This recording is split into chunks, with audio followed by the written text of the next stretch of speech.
On September 9, 2016, North Korea conducted its fifth nuclear weapons test, prompting widespread international condemnation. News reports later revealed that South Korea has a plan in place to preemptively destroy Pyongyang in case of a nuclear attack. South Korea has also reportedly made progress in developing its so-called decapitation unit, a program intended to wipe out top officials in North Korea in the event of impending war, including its dictator, Kim Jong-un. It is clear that there is no love lost between these two countries. However, animosity between North and South Korea is no recent development. In fact, two countries have been at war for almost 70 years. To understand the roots of the conflict between these two states, one has to go back in history. In June 1950, the Korean War broke out. North Korean forces crossed the border, and the two Koreas fought a civil war that was also an extension of the Cold War. North Korea was supported by the Soviet Union and China, while the South was supported by the United States. After 3 years of hostilities, a ceasefire agreement between the two countries was reached, but no formal peace treaty was signed. Eventually, a demilitarized zone, or DMZ, was created that separated the two countries. After the war, the United States and South Korea formed an alliance and mutual defense pact. Meanwhile, North Korea negotiated its own security agreement with the Soviet Union.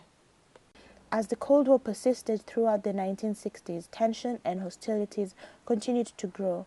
One of the most notable incidents occurred in 1968 when North Korean commandos attempted to assassinate South Korean President Park Chung-hee, but were stopped just short of his residence. During the 1970s, the North Korean economy declined while South Korea's took off. North-South relations also improved, experiencing a measure of diplomacy and attempts to build peace. High-level talks were held and resulted in the 1972 North-South Joint COMMUNIQUÉ, which expressed, quote, the common desire to achieve the peaceful reunification of the country at the earliest date. It also stated reunification should be achieved by peaceful means without recourse to the use of arms against the other side.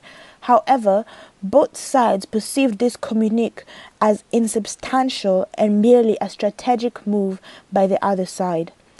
The 1970s were a time of military buildup for North Korea as the regime became increasingly worried about the commitment of its Soviet and Chinese allies.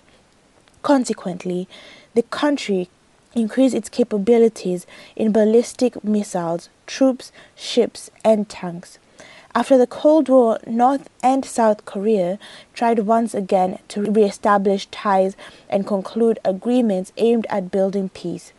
In 1991, the two countries signed the Basic Agreement, which affirmed the 1972 Communique and expressed a desire, quote, to end the state of political and military confrontation and achieve national reconciliation. The following year, both countries signed an agreement that declared that they would not test, produce, or use nuclear weapons.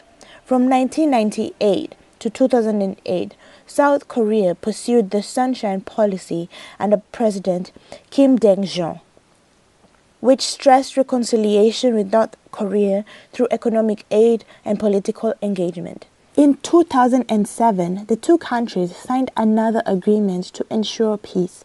However, later, South Korean administrations such as President Lee Myung-bak have reiterated the need for nuclear disarmament before implementing political or economic aid projects. In 2002, North Korea revived its dominant nuclear weapons program and withdrew from the Non-Proliferation Treaty the following year.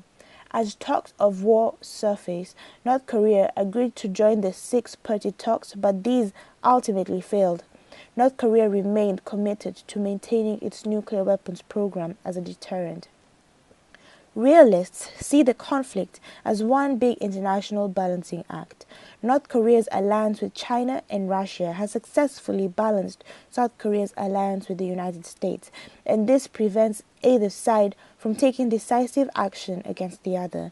As long as this balance of power remains, the conflict will likely remain a stalemate. However, North Korea's increasing nuclear proliferation has led South Korea to expand their defense systems. Recently, the United States and South Korea deployed two anti-missile defense systems known as THAAD. However, this move, which was designed to increase South Korean security, has created anxiety for North Korea and China because it might upset the delicate balance of power. This is known as a security dilemma, a term used to describe a situation where actions taken by one state intended to heighten its security ends up posing a threat to other states. This can lead to a cycle of arms buildup and can often lead to increased and prolonged tension and conflict even if neither state intended to do so.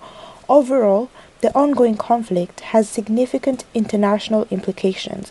If aggression continues and the balance of power shifts towards one side, states may be prompted to intervene in ways that could significantly affect the future of the two Koreas. However, this conventional point of view ignores certain variables affecting the conflict. This can be captured by the concept of the hidden transcript, that is, the offstage discourse outside of the state-to-state view of the conflict. Let's first take a look at North Korea itself. At least on the surface, you have a robust authoritarian state 70 years in the making. However, massive famine in the mid-1990s alienated much of the average population. In response, we have seen a rise in refugee defectors, grassroots marketization, and an influx of smuggled South Korean cultural goods like popular snacks, K-pop music, and K-dramas. All of these developments of passive resistance help circulate new values and perceptions of the outside world, many of which run contrary to official state ideology and propaganda. A slow but steady challenge to the current status quo. Now, let's turn to the Korean Peninsula as a whole. The recent impeachment of President Park Geun-hye, associated with the political right over corruption scandal, has shifted South Korean society to the political left. This implies a possible return to the sunshine policy of aid and reconciliation.